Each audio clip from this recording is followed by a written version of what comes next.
अधाते सुम्नमीमहे नमो ब्रह्मणे नमस्ते वायो त्वमेव प्रत्यक्षं ब्रह्मासि त्वामेव प्रत्यक्षं ब्रह्म वदिष्यामि ऋतं वदिष्यामि सत्यं वदिष्यामि तन्मामवतु तद्वक्तारमवतु अवतु माम् अवतु वक्तारम् अवतु माम् अवतु वक्तारम्। ओम शांति शांति शांति। अभी जिनका बहुत ही ओजपूर्ण उद्बोधन आप लोग सुन रहे थे, ऐसे हमारे आदरणीय पूजनीय सम्माननीय स्वामी चेतनानंद जी महाराज जो आपकी सुप्त चेतना को जगाने का काम कर रहे थे, और मंच पर बैठे हमारे बहुत आदरणीय सम्माननीय जिनकी प्रेरणा से कार्यक्रम आपके बीच में संचालित है, श्री नरपत आर्य जी, कार्यक्रम के संचालक श्री भगवान राम जी, अन्य सभी आयोजक मंडल के सभी सम्मानित पदाधिकारीगण, धर्म प्रेमी सज्जनों, वंदनीय मातृशक्ति, प्रिय बच्चों, बहुत ही गंभीर बात आपके बीच में स्वामी जी कह रहे थे। मैं आप लोगों से एक बात पूछना चाहता हूं, यहां पर कितने लोग ऐसे बैठे हैं जो भगवान राम को मानते हैं? एक बार हाथ खड़ा करके संकेत करेंगे। प्राय सभी लोगों ने हाथ खड़े किए कि हम राम को मानते हैं। अब की बार वो लोग हाथ खड़ा करें जो राम की मानते हैं। बात समझ में आ रही है? पहली बार मैंने कहा वो लोग हाथ खड़ा करें जो राम को मानते हैं, आप लोगों ने हाथ खड़ा किया। दूसरी बार मैंने प्रश्न किया, अब की बार वो लोग हाथ खड़ा करें जो राम की मानते हैं, तो एक बार हाथ खड़ा करें कितने लोग हैं जो भगवान राम की मानते हैं? अच्छा, सभी लोग मानते हैं तो अभी 2 मिनट में फैसला करते हैं।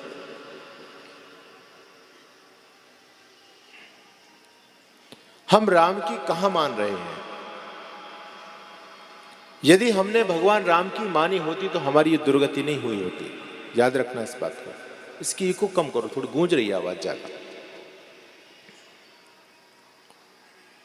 हम केवल अपनी वाणी से राम का नाम तो ले रहे हैं,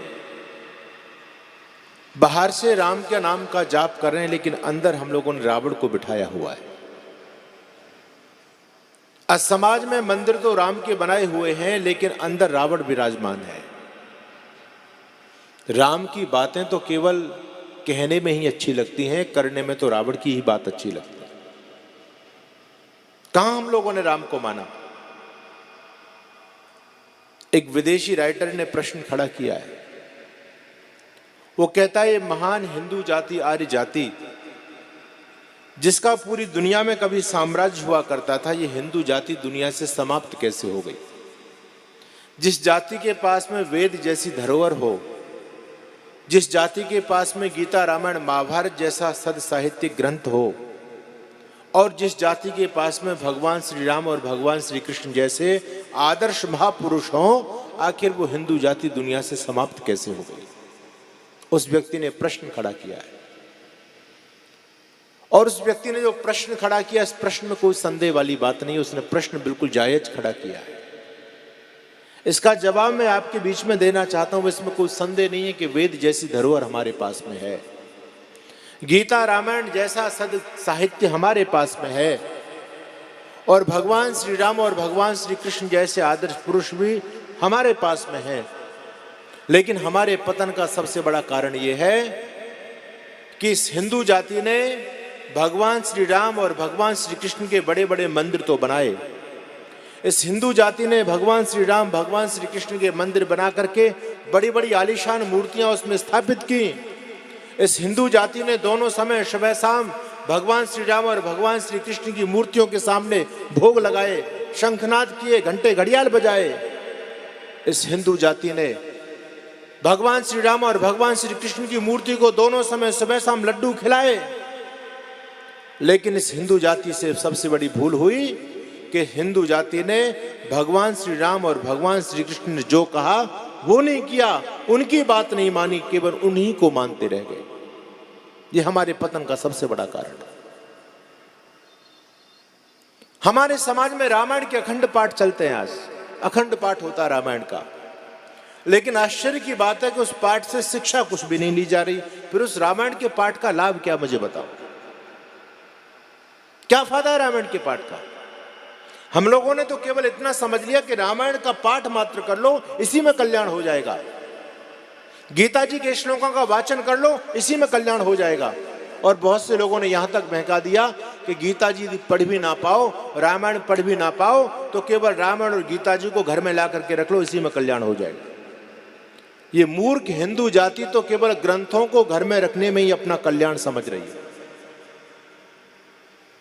एक व्यक्ति से मैंने पूछा कि तुम महाभारत पढ़ते हो, तुम्हारे घर में महाभारत है? कहते महाराज, घर में यदि महाभारत रखेंगे तो घर में ही महाभारत हो जाएगी, इसलिए हम घर में महाभारत नहीं रखते, रामायण रखते हैं।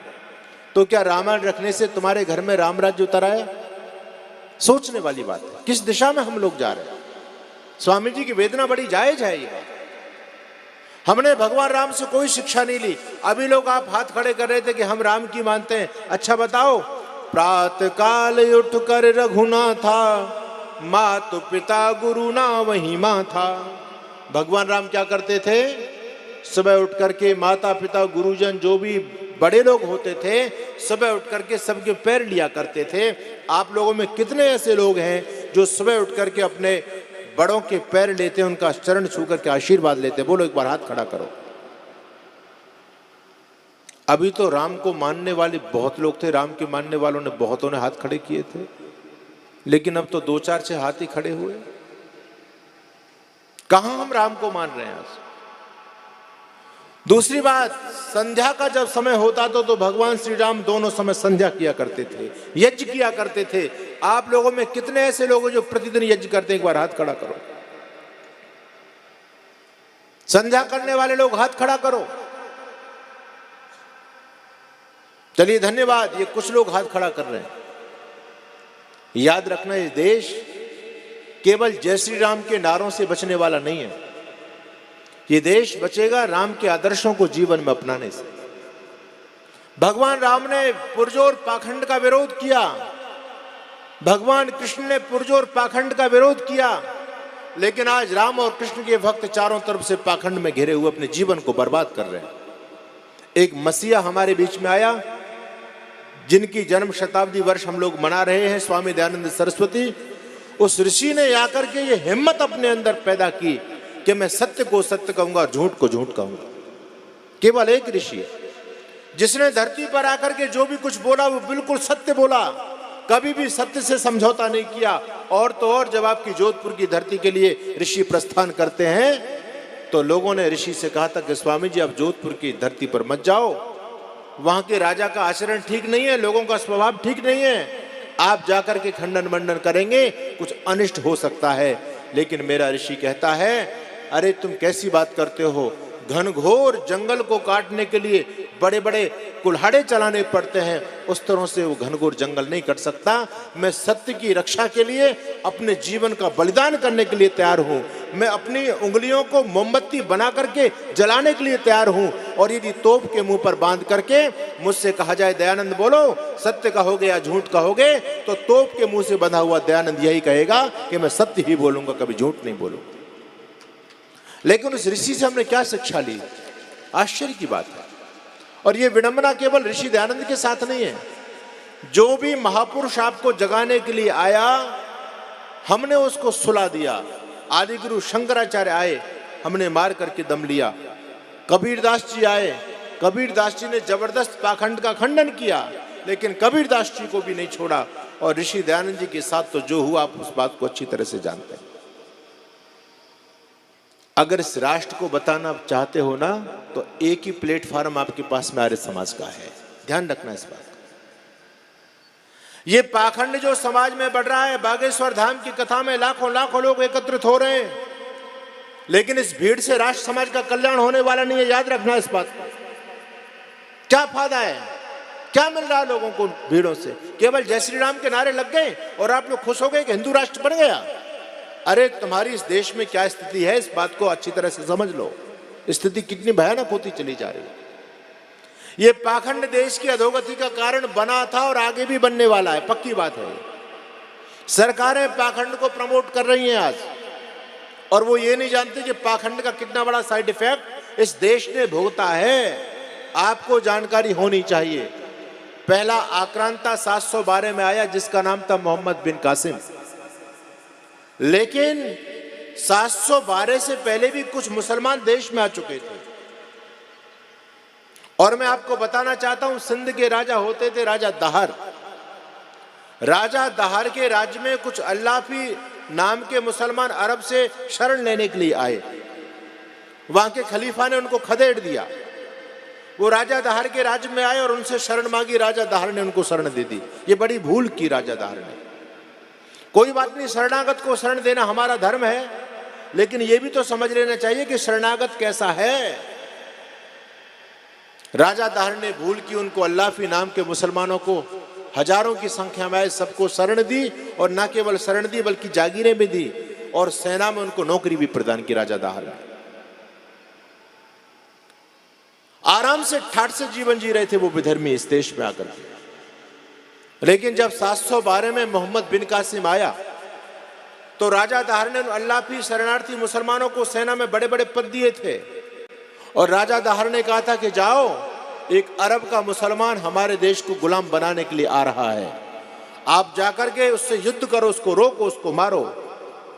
ये जितने भी शरणार्थी मुसलमान थे अल्लाफी ना जाति के, ये कहते हैं महाराज आप चिंता मत करो, घबराने की आवश्यकता नहीं, हम बैठे हैं, आप पर आंच नहीं आने देंगे। उस दुश्मन को सरहद तक आने दीजिए, हम वहां जाकर के क्या करेंगे, सरहद पर आकर के गाजर मूली की तरह हम उसको काट देंगे। इन लोगों ने राजा दहर को झांसे में रखा, और आखिर जब मोहम्मद बिन कासिम सिंध की सीमा पर आ गया तब राजा दहर ने कहा कि भाई तुम क्या बैठे कर रहे हो, अरे दुश्मन तो सीमा पर आ चुका है।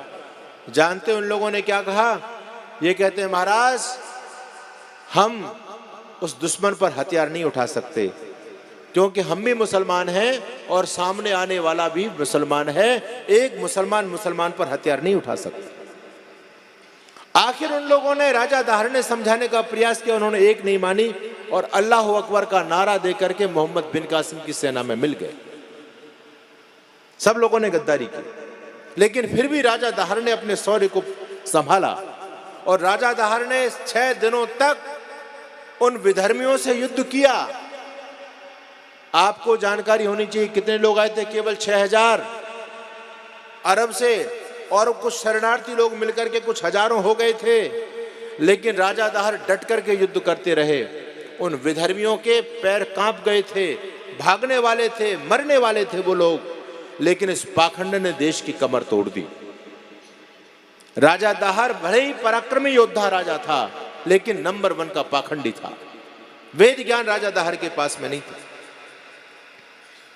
एक मंदिर का पुजारी, देवल मंदिर का पुजारी, उस विधर्मी मुसलमान कासिम से जाकर के मिलता है, वो गद्दार अपना, और कहता है कासिम तुम घबराओ मत, यदि तुम चाहते हो तो मैं तुमको विजय श्री दिला सकता हूं। इस कासिम की तो हालत खराब हो रही, तो मरने वाला था, भागने वाला था। लेकिन जब अपने गद्दार ने उससे जाकर के कहा कि मैं आपको विजय श्री दिला सकता हूं, चिंता की बात नहीं है, ये कासिम कहता है कि ये तो असंभव सा लगता है, मैं तो भागने वाला हूं, मेरी पेश नहीं जा पा रही भारत में, आप मुझे विजय श्री कैसे दिलाएंगे? वो पंडित, वो पुजारी कहता है, वो पाखंडी कहता है कि महाराज विजय श्री दिलाना मेरा काम है, आप केवल मुझे वचन दीजिए, वचन। कासिम कहता है क्या वचन चाहिए आपको? कहता है मुझे पहला वचन तो ये दीजिए कि आप मेरी हिफाजत करेंगे, मेरी सुरक्षा का वचन मुझे दीजिए। कासिम ने कहा चिंता मत करो, पूरी सुरक्षा का वचन देता हूं। और दूसरा कहते हैं मुझे क्या, आप इनाम क्या दोगे यदि मैंने आपकी जीत दिला दी? तो कासिम कहता है एक बार तुम जीत दिला करके तो देखो, जो तुम चाहोगे वो तुमको मिलेगा। ये धूर्त पाखंडी, ये गद्दार मुसलमान से जाकर के मिल गया, और राजा दहर पाखंडी था। राजा दहर जब युद्ध करने जाता था तो देवल मंदिर के, देवी मां के मंदिर में धोख देने के लिए पहले जाता था। इस धूर्त पाखंडी ने रात को ही मंदिर के जो ऊपर बुर्ज होता है उस पर चढ़ करके जो देवी के मंदिर पर झंडा लगा हुआ था उस झंडे को झुका दिया पुजारी ने, खुद मंदिर के पुजारी ने देवी के मंदिर के झंडे को झुका दिया। राजा दाहर जब सुबह अपनी सेना के साथ में निकले, देवल के मंदिर में प्रस्थान करते हैं, दूर से देखते हैं तो आज झंडा झुका हुआ है। उस झंडे को झुको देख करके राजा दाहर कांप गए, बोले ये क्या हुआ। अंदर जब मंदिर के अंदर प्रवेश किया, पुजारी के मुंह पर 12 लटके हुए थे, वो पाखंडी धूर्त कहीं का एक नाटक कर रहा था। राजा दाहर ने पूछा पुजारी जी क्या बात हो गई। बोले महाराज देख नहीं रहे, ऊपर आपकी दृष्टि नहीं गई क्या, आपने नहीं देखा कि मंदिर का झंडा झुका हुआ है। बोले देखा तो मैंने भी है, तो इसका संकेत आप नहीं जानते, इसका संकेत क्या है। राजा ने कहा कि मैं नहीं समझ पाया, मुझे आज कुछ विशेष अलग सी अनहोनी सी की आभास मुझे हो रहा है। वो पुजारी कहता है कि महाराज अब आपकी जीत कदापि संभव नहीं है, अब तो विधर्मी जीतेगा, आपको तो हार का सामना करना पड़ेगा, क्योंकि हमारी देवी माता हमसे कुपित हो चुकी है। ये झंडा देवी माता ने झुका दिया। राजा दाहर पराक्रमी था लेकिन पाखंडी था। इस धूर्त पुजारी की बातों में राजा दाहर आ गया और कहते हैं मन के हारे हार है और मन के जीते जीत। राजा दाहर ने जब देखा कि मैं अब नहीं जीत पाऊंगा, झंडा झुक गया है, तो झंडा झुकने मात्र से राजा दाहर ने अपनी हार स्वीकार कर ली। बल्कि भारत जीतने वाला था, लेकिन एक पाखंड के चलते राजा दाहर को पराजय का सामना करना पड़ा। और जिस देवल मंदिर की जो बात मैं कर रहा हूं, जब वो विधर्मी जीत गया, उसी दिन राजा दाहर को मार दिया गया और देवल नगर को लूटा गया, उस मंदिर को तोड़ा गया। और जो देवी राजा दाहर से कुपित हो रही थी ना, उस देवी पर बड़े बड़े घन बड़े बड़े हथौड़े बरसा करके उस मूर्ति को तोड़ा गया। और केवल एक देवल का मंदिर नहीं लूटा, जितने भी सिंध में मंदिर थे सारे के सारे मंदिरों को लूटा गया। हमारी माँ बहन बेटियों के सतीत्व को लूटा गया और राजा दाहर की पत्नी के साथ में, रानी के साथ में व्यभिचार किया गया। और राजा दाहर की 2 कन्याएं अत्यंत रूपवती थीं, उन दोनों कन्याओं को पकड़ करके वो दुश्मन वो मोहम्मद बिन कासिम अपने देश के खलीफा के लिए लेकर के गया, एक तोहफा के रूप में हमारे देश की बहन बेटियों को भेड़ बकरियों की तरह हाँक करके लेकर के गया। ये पाखंड का दुष्परिणाम मैं आपको बता रहा हूं, इस पाखंड से देश का कितना नाश हुआ। और आपको जानकारी होनी चाहिए, आपने सोमनाथ का मंदिर गुजरात में दोबारा बनाया। इस सोमनाथ के मंदिर के अंदर क्या हालत हुआ, लोग बहकाते रह गए पाखंडी लोग कि भगवान शिव हैं, इनमें शक्ति है, ये कर देंगे, राक्षस को सामने आते ही भस्म कर देंगे। लेकिन राक्षस का कुछ नहीं बिगड़ पाया, लाखों करोड़ों की दौलत लुट गई, मंदिर धूली दूषित कर दिया गया। और जो भगवान शंकर जो लटके हुए थे हवा के अंदर, उनको भी 4 घन मार करके तोड़ दिया गया। और हमारे लोग सारे के सारे देखते रह गए, कोई चमत्कार नहीं हुआ। आज हमारे बहुत सारे धर्मगुरु चमत्कार दिखा रहे हैं ना, ये चमत्कार दिखाने वाले नहीं है, ये सारे के सारे पाखंडी हैं।